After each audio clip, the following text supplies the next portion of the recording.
Okay, in this example,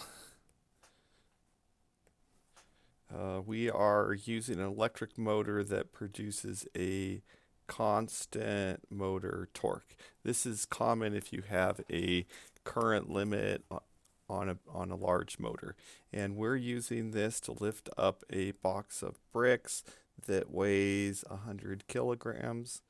Let's see, it's using a pulley with a radius of 10 millimeters, and we're just trying to plot the speed of the box of bricks until it reaches a speed of 1 meter per second. So let's start with our diagram of what this looks like. So we have a pulley that has a radius of 10 millimeters, and then it has a rope and then a box of bricks.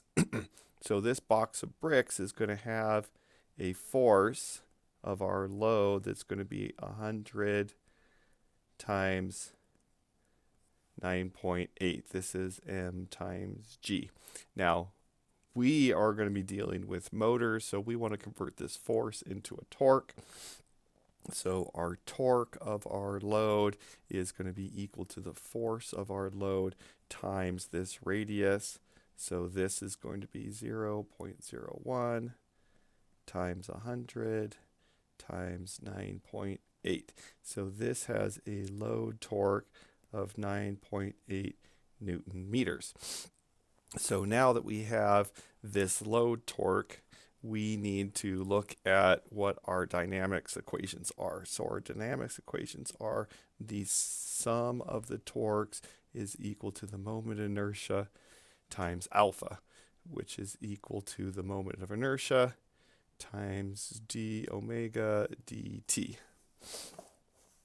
So we need to get our net torque. So our net torque is going to be equal to our motor torque times minus our load torque.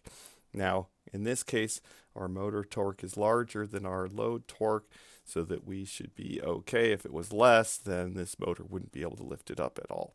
So in a lift type system, you have a constant load. So the load torque is independent of the speed that it's moving. So the next thing that we need is our moment of inertia. So you can see that we're going to ignore the inertia of the motor, the inertia of the pulley, and the inertia of the rope. So all that we have is the inertia of our weight. Now all of the weight is pushing at the edge, has a force at the edge of our pulley. So that means that's going to be the same thing as a point at a certain radius or a hollow cylinder. So this is going to be equal to mr squared, which is going to be equal to 100 times 0.01 squared. So Rj is equal to 0.01. So now if I look at my whole system, I have 10 minus 9.8 is equal to 0.01 times d omega dt. Now this is a constant one, so we could solve this directly. This differential equation isn't too hard, but we want to practice using Simulink, so we're going to do this using Simulink. So we're going to take the Laplace transform of this. So we're going to go 10 minus 9.8 equals times the derivative, which is s times omega. Now we're trying to solve for omega. So we get omega equals 10 minus 9.8 times the 1 over 0.01 times the 1 over s. So now we're going to go over to Simulink to do this. So we're going to grab MATLAB. We are going to click this little Simulink button here. Click on this create a blank model. Okay, so we're going to start with our TL minus our T of our motor minus our T of our load. So we click and we start typing. That's just going to be a constant. So we type constant. And we're putting in 10. And we're going to call this T of our motor. We're also going to have another constant. This one is 9.8. And this is the T of our load. Now we have to subtract these, so we're going to add in a sum signal to add the two together. But we're going to change the sign of the 1 to be minus. And then we grab this to wire this over. We wire this one over. So now this is our net torque.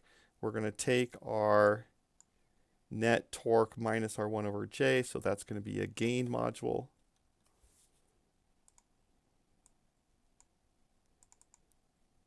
And 1 over that is 100.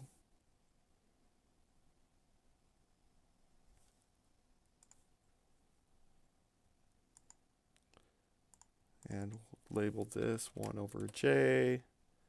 Wire this up. And then we're going to add in the 1 over s. So that's a transfer function. 1 and 0.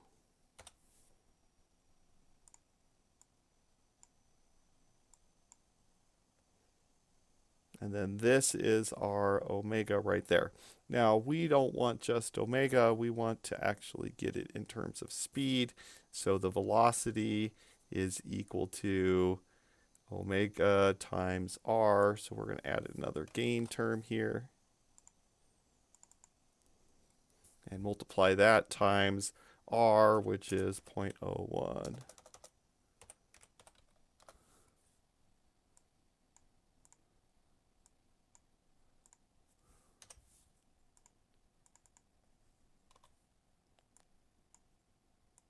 Wire that out, and then we grab a scope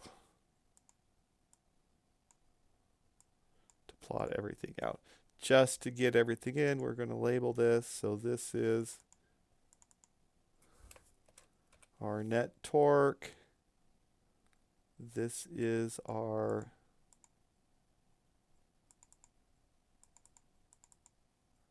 omega, and then this right here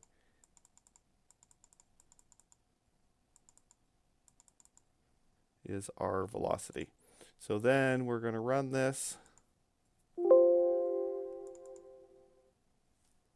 Look at our scope signal.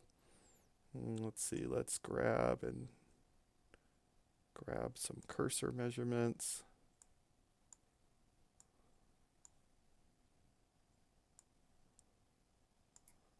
And we're just going to move our cursor watching this number 2 until this gets to 1 meter per second.